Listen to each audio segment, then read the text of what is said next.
সমন্বয় ক্ষেত্রে মঞ্চ আহ্বান করছি। সম্মানিত মেহমান বন্ধু, আমরা সবাই এক সিরিয়াল একটু দাঁড়াই সুজয় না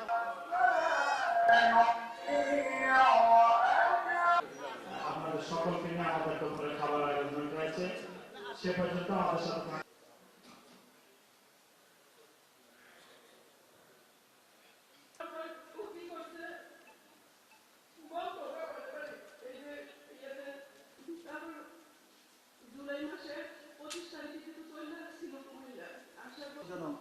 আমরা সেখান থেকে রেহাই পেয়ে যাই, এ দাবি আজকে আমরা বর্তমান এই জন্য নানা অজুহাত নির্বাচনকে বিলম্ব করার প্রচেষ্টা একটি দেশবিরোধী এবং ৫ই আগস্টের চেতনা বিরোধী একটা তৎপরতা হিসাবে এই জাতি গ্রহণ করে।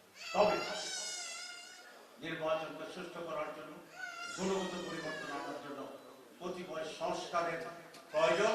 জামাত ইসলামীর পক্ষ থেকে আমরা নানা সংস্কারের প্রস্তাব দিয়েছি, সেইগুলো দ্রুত সম্পন্ন করে ন্যায়ের যতটুকু সময় প্রয়োজন এর ভিতরে একটি সুষ্ঠু নির্বাচন দিতে হবে এবং সেই নির্বাচনে এবার বাংলাদেশের মানুষ একটি সঠিক সিদ্ধান্ত নেবে। মানুষের প্রতি জামাত ইসলামের যে আস্থা আছে, ইনশাআল্লাহ একটি পরিবর্তিত, সমৃদ্ধ, পজিটিভ বাংলাদেশ এই দেশের মানুষ আগামী দিনে নির্মাণ করবে। এই প্রত্যাশা রেখে আমি এখানে সবাইকে ধন্যবাদ জানিয়ে বক্তব্য দিচ্ছি। আল্লাহ এই দেশের মানুষ দীর্ঘ সময় ধরে তাদেরকে স্মরণ করে। শহীদের আত্মীয়রা যখন কাঁদে, মায়েরা যখন কাঁদে, বাংলাদেশ কাঁদে। কারণ আত্মত্যাগী শহীদ এবং অন্য যারা আছেন তাদের সাথে বাংলাদেশের অস্তিত্ব একাকার হয়ে আছে, একে থেকে অন্যকে বিচ্ছিন্ন করা হয়েছে। জুলাই আগস্টের যে বিপ্লবের যে রেজাল্ট, যে ফসল, এটাকে ধরে রাখতে হবে, আমাদের গোলায় তুলতে হবে। ফসল হয়েছে, মাঠে ফেলে আসতে চলবে না। এই জন্য একটি স্লোগান দেখলাম, যুদ্ধ অব্যাহত থাকবে, যুদ্ধ চালিয়ে যেতে হবে। সেটি হবে আজকে আমাদের মূল কথা। বাংলাদেশ বিরোধী যে ষড়যন্ত্র, ন্যায়ের ক্ষমতার যে আহ্বান, যেন কোনো ভাবে মানুষকে শাসন করা এবং শোষণ করার যে রাজনীতি, এই ক্ষমতার রাজনীতির গুণগত পরিবর্তন করতে হবে। আমরা যদি একটি কোয়ালিটেটিভ চেঞ্জ আনতে না পারি, তাহলে আমরা মুক্তির এবং আন্দোলনের সফলতার যে স্বাদ, সেটা আমরা গ্রহণ করতে পারি। এখানে সুযোগটি খুবই নিকটবর্তী। এদেশে নির্বাচন হবে, হতে হবে। এই যে ষড়যন্ত্র যাই হোক না কেন, তারা সফল হবে।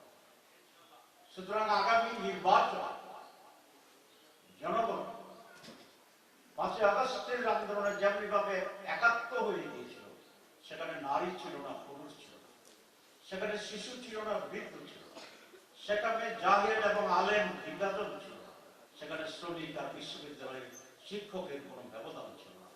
আমরা একটি কথায় ঐক্যবদ্ধ হয়ে গিয়েছিলাম যে হাসিনাকে চলে যেতে হবে, স্বৈরাচারকে তুলে দিতে হবে, আধিপত্যবাদ আর এই দেশে টিকবে না। এবার এই নির্বাচনের মাধ্যমে সেরকম আরেকটি লড়াই, আরেকটি সিদ্ধান্ত নিতে হবে যে আমরা আদর্শহীন কোন মানুষকে ভোট দেব না। আমরা দুর্নীতিবাজ, চোরাকারবারি, লুণ্ঠনকারী এবং নৈতিকভাবে অধপতিত কাউকে ভোট দেব না। আমরা পজিটিভ রাজনীতিকে এবার ওয়েলকাম করি। এই জাতি যদি একটি ইস্যুতে ঐক্যবদ্ধ হতে পারে, আমি জামাত বুঝি না, বিএনপি বুঝি না, অন্য দল বুঝি না, আমি যাকে নির্বাচিত করবো, এই মাস্ট বি অনেস্ট, সত্য ছাড়া ভোট দেবে। জামাতের ক্যান্ডিডেট সৎ নয়, ভোট দেবেন না। বিএনপির ক্যান্ডিডেট সৎ নয়, ভোট দিবেন না। অন্য দলের ক্যান্ডিডেট সৎ নয়, ভোট দিবেন না। বাংলাদেশের সবচেয়ে বড় ক্রাইসিস চালের দাম ৭০ টাকা নয়, বাংলাদেশের সবচেয়ে বড় ক্রাইসিস হচ্ছে দুর্নীতিবাজ লুটেরা শাসক এবং নেতৃত্ব। সঠিক নেতৃত্ব হলে চালের দাম 70 হতো না। 258 কোটি বিলিয়ন ডলার বাংলাদেশ থেকে চলে গেছে। $5 বিলিয়ন দিয়ে যদি বিদেশ থেকে চাল এনে গভর্নমেন্ট সাবসিডি দিত, এই চালের দাম হতো 35 টাকা। তাহলে চালের দাম 70, এটি তো সমস্যা নয়। সমস্যা হচ্ছে বিলিয়ন বিলিয়ন ডলার যারা পাচার করে দিয়েছে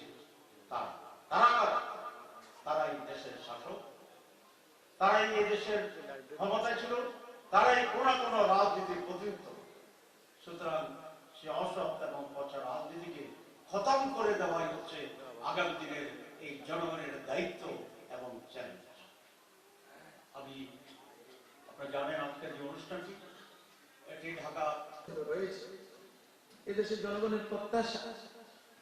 আমরা আশা করছি সুদীপদের কাছে আমরা প্রত্যেককেই আমাদের যতটুকু আছে সেটা ইসলামী আমি মাওলানা মতিউর রহমান সহ সর্বশেষ ভাবে আমাদের নেতৃবৃন্দ হত্যা করেছে, সকল হত্যাকারীদের ডেকে এনে খুঁজে হত্যা কইলা কিভাবে মারা হইছে দেখেন।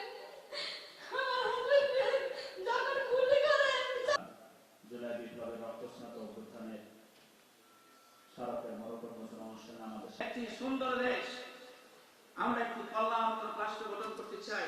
হুসাইন সংক্ষিপ্ত কথা বলার জন্য অনুরোধ করছি জনাব আলামিন হুসাইন। কুমিল্লা মহানগরীর সম্মানিত আমির কাজী ইমাম ভাইকে, সম্মানিত